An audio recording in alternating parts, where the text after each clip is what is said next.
Okay, a video vlog check everybody, Azrael here, and we are back again for another vlog. You are watching my YouTube channel that features lifestyle, travel, food and tech, and also unboxing. We are going to unbox this Realme Buds Air 5. It's a new wireless earbuds with noise cancellation from Realme Philippines.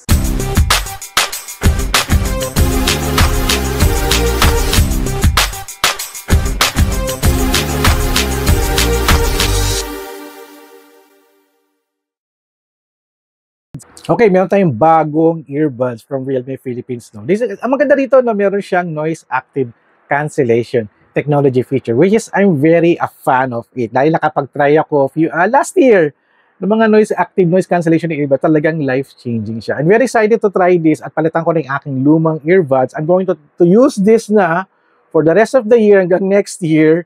Dahil, syempre, it's from Realme Philippines. We're going to try it and also support it. No? So before I unbox it, discuss ko muna sa inyo yung tech specs ni Realme Buds Air 5. Alright, let's do this. Okay, ito na yung tech specs ni Realme Buds Air 5. Tech specs niya is meron siyang 50 decibel active noise cancellation technology, which is maganda, nakakapag-block siya ng mga unwanted sound.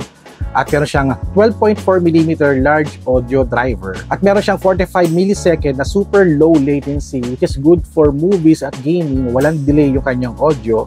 At meron siyang 38 hours total playback time. Gumagamit din siya ng Dolby Atmos quad speakers, which is an industry-leading technology for audio and speakers. Dolby Atmos is one of the best. At meron siyang 6-mic call noise cancellation. It means yung microphone niya, it can, block off other sound at human voice lang yung maririnig dun sa microphone. Meron siyang 4,000 Hz ultra-wideband noise cancellation technology. Meron siyang smart adaptive noise cancellation, which is, automatic na detect niya yung mga unwanted noise, no? At meron siyang dynamic bass boost for your music. At meron siyang fast charging capability doon sa kanyang charging case at in supports Dolby Atmos. Alright. So meron siyang Bluetooth 5.3 support at meron siyang Google Fast Pairing. Ano yung Google Fast Pairing? Siguro sa mga Android phone siya, or I guess it's on the app. At meron siyang intelligent touch control feature doon sa earbuds. So pag tinap mo, pwedeng stop, skip, or play, or accept the call, for example, or drop the call. At meron siyang IPX5 water resistant, which is for splash proof sa mga wisik ng tubig, ulan, rain, or your sweat. Yun yung kanyang feature. Meron siyang individual rear cavity design, which is swak sa ating tenga, hindi mabigat, hindi mangangawit yung tenga natin.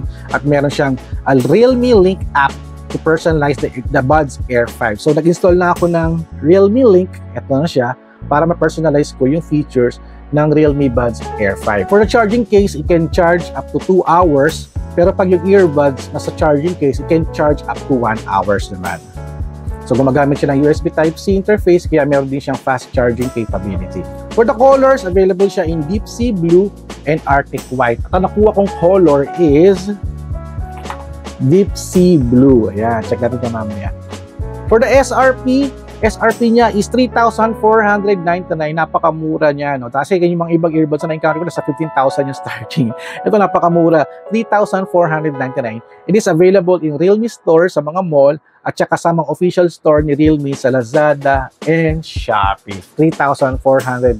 Napakaganda, napakasulit. So, pang inaantay natin, unbox na natin to para magamit na rin din natin for our everyday use. Alright, let's do this. Alright, this is the Realme Buds Air 5. As you can see here on my hand, at meron siya din label na 38 hours of playback, dynamic bass boost, 45 millisecond na super low latency. Yung mga features siya nakalagay din pala sa box. So 50 decibel active noise cancellation, 12.4mm titanizing driver at 6 mic call noise cancellation. Naman yung kanilang feature. And this is the Deep Sea Blue. So ayan ang kanyang label here, and let's open it now para magkaalaman na kung talagang effective yung kanyang active noise cancellation. I'm very fan of it. Yung kapag try ako last year, and I super want to try it again with this new brand ni Realme Philippines. Tanggalin natin to, and we got the charging case. Tanggalin natin to. Ayan. Meron siyang label dito, cover. And this is the Realme charging case at sa loob niya is the Realme earbuds. So, wow, Air 5 to. Ito yung style niya, no? Medyo may mahaba siya. Yung ibang version kasi parang earbuds lang talaga, pero medyo malaki. Pero ito medyo maliit ng konti, no? Which is very okay at may ilaw siya. Sabihin niya, naka-active na siya. I think it's naghahanap siya ng ma-prepare niya, no? So, I think i-preparing nito mamaya, no? Tatry natin. Prepare natin with the app at saka sa phone ko. So, ito yung tsura niya. And this is the USB Type-C. At hindi ko may button dito. Hindi ko alam kung para saan itong button na ito, no? We didn't read the manual, eh. Okay. So, what else inside the box? Check natin. At meron siyang kasamang USB Type-C na short cable lang. At meron siyang extrang apat na kinds of yung rubber dun sa earbuds and also the manual. So ayan, may mga instructions naman pala siya on how to use it. So I think yung button pala nun is the Bluetooth, no, para i-activate mo yung Bluetooth pairing niya. So I'm going to activate it. Kailangan pala naka-ano siya. Prepare ko siya, naka-charging case siya. So we're going to try it na, no? So okay, let's do this at pair na natin siya sa ating phone. So here's the Realme Air 5, Realme Buds Air 5 at on yung Bluetooth ng aking phone. At I guess I need to press this button for 3 seconds and mag-iilaw ba siya?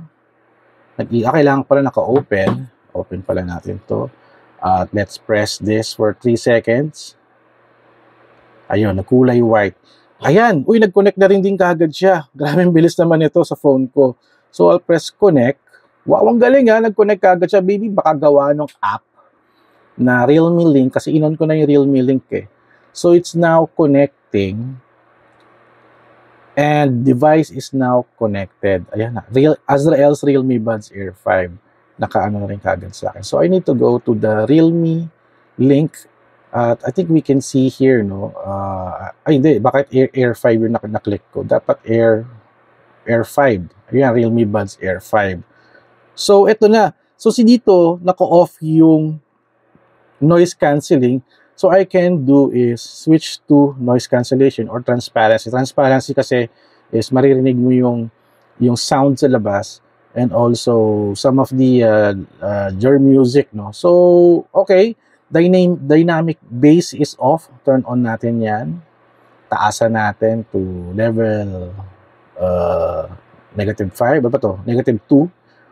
Game mode. Meron siyang game mode, no? At earbud fit test. Button settings. So, I guess this is okay, no? Suotin ko na to para makapag-playback na tayo ng music. And since hindi ko naman mapapakita sa inyo yung itsura ng ating music, I'll be just di-describe ko na lang sa inyo yung aking experience, no? So, ito siya. Napakaganda. This is the left. May nakalagay bang left or right? Walang nakalagay, no? Walang nakalagay. Yung nakalagay dito is left. Ito yung left. Ito yung right. Pero meron naman palang indicator. May indicator naman pala. Ayan, may indicator naman pala. So, hindi kayo makakaproblema. Okay, makinig tayo ng music at playback na natin ito. Alright, let's do this. Alright, suotin ko na to, no? This is the right. Uy, this is the left. Wala pa akong naririnig kasi wala pa ako nalalagay na playback. But, naka-transparency ako, pero nawala yung ingay ng electric fan. May naririnig akong hissing sound. Wala pa tong music, ha? Press ko yung off. Ganon din. Okay. Press ko yung noise cancellation. Wala na akong marinig. Wala na akong marinig. Okay, mag-playback tayo ng music. Meron ba akong Spotify dito? Wala pa ata akong Spotify. Ayan, may Spotify ako. Ayan. Libre lang tayo dito. Let's play some music. Okay. Screaming Trees by Dollar Bill is Screaming Trees, one of my favorite. So, nagpe-playback na ba siya? Ayan na, nagpe-playback na. Wow. Wow. Full blast natin. Uy, nawala. Ayan. Nakadetect dito, Realme Buds Air 5. Buong buo yung tunog. Wow, nakita mo yung smile ko, no? Kasi ganda ng sound niya. Kahit yung boses ko, hindi ko marinig. Narinig ko konti, pero minimal lang. Dollar bill. Ganda, ganda, grabe. Wow. So, kung pupunta ako dun sa Realme link ko, I can switch off the active noise. Ayan. Ganun pa rin eh. Ganun pa rin kahit yung noise control i-off ko, ganun din eh. Ayan. Transparency, medyo lumakas ng konti. Hinaan ko ng konti yung volume. Ganun din eh. Siguro pag maraming noise, may changes siguro. Kasi electric fan lang naman yung na-eliminate yung sound. Let's go to the noise cancellation. Ganun din. Wala rin ako marinig na ingay ng electric fan or whatever. Kahit yung boses ko, hindi ko marinig. Increase ko yung dynamic bass sound. Wow! Ito na yung setting ko sa gitna. Napakaganda. Wow. Okay. Pumasa na siya sa music, no? Let's go to the video naman. Video naman tayo. Siyempre, papunta tayo sa ating YouTube. Ayan, YouTube tayo. I'll just describe mo lang din yung aking audio. For example, no? Realme. Siyempre, kailangan Realme yung pakita nating video, no? So, ito, meron akong Realme 10. Ayan, pati ads. Ang ganda ng music. Buong buo.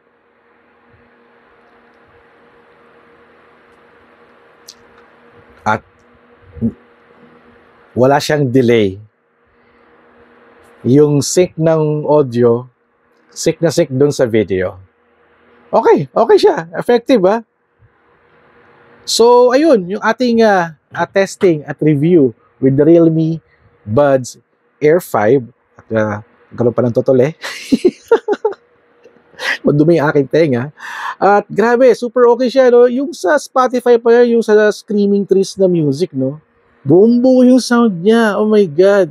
So this will be my new partner for this end of 2023 at a new start for 2024. I'll be retiring yung ginagamit kong earbuds. At kasi this is much more, no, wala siyang wala siyang active noise cancelling yung luma ko with another brand.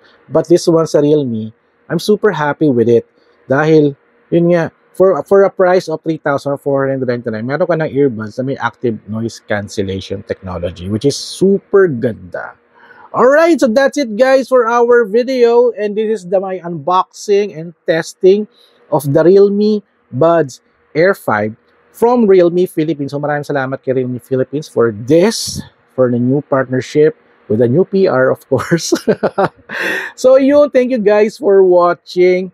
So don't forget to subscribe, like, and comment. And I'll see you guys at the next video vlog adventure. If you have a comment about this review, please share it via the comments down below. Alright, kita-kits sa next unboxing, guys.